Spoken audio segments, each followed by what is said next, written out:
Bodoland.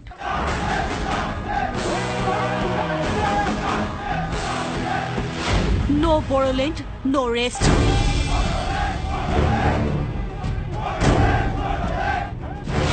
পৃথক Bodolandৰ দাবীত এপছুৰ গণসমাৱেশ এপছুৰ প্ৰতিষ্ঠাপক দিৱসৰ দিনাই পুনৰ ৰাজপথত নামিল এপছু পৃথক Bodolandৰ দাবীত চিৰাঙৰ কাশীকুটৰাত উত্তৰ প্ৰতিবাদত অংশ ললে ৰাজ্যৰ বিভিন্ন প্ৰান্তৰ পৰা অহা কেইবাটাও দল সংগঠনে কাশীকুটৰাৰ ৩১ নং ৰাষ্ট্ৰীয় ঘাইপথৰ পৰা কাজল গাঁৱলৈ হাতে হাতে প্লে কাৰ্ড বেনাৰ লৈ গণসমাধান উলিয়াই হাজাৰ হাজাৰ প্ৰতিবাদকাৰীয়ে ভাৰতীয় সংবিধান ২ আৰু ৩ অনুচ্ছেদ অনুসৰি অতি শীঘ্ৰে পৃথক বড়ো ৰাজ্যৰ দাবীত প্ৰতিবাদ কাৰ্যসূচী ৰূপায়ণ কৰে এপছুৰ লগতে কেইবাটাও দল সংগঠনে Bodolandৰ বাহিৰত থকা বড়ো জনগোষ্ঠীৰ লোকসকলক সম অধিকাৰ দিবলৈ দাবী জনাই প্ৰতিবাদী সংগঠন কেইটাই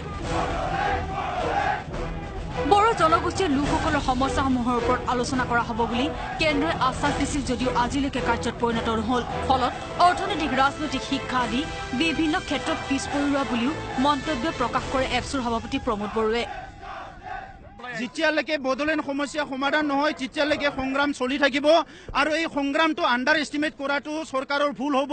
কিয়নো 1987 পৰা এই বিভিন্ন ৰূপ ধাৰণ কৰিছে যোৱা সময়ত আজি চৰকাৰৰ ধৰণৰ পৰা মুখিমুখ কৰিবৰ কাৰণে বহুত ধৰণৰ পদক্ষেপ লৈছিলে কিন্তু তেখেতসকলে এই আন্দোলনটো মুখিমুখ কৰিব পৰা নাই আমি সাংবিধানিক অধিকাৰ বিচাৰিছো আৰু সংবিধান অধিকাৰ প্ৰদান কৰাটো চৰকাৰৰ দায়িত্ব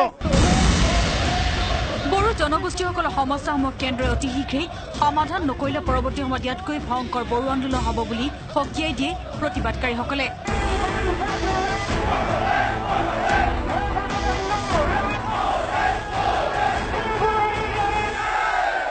চিৰাঙৰ পৰা কেমেৰাত বিদাঙৰ সহযোগত Shantigiri Narzary news ১৮ Assam north east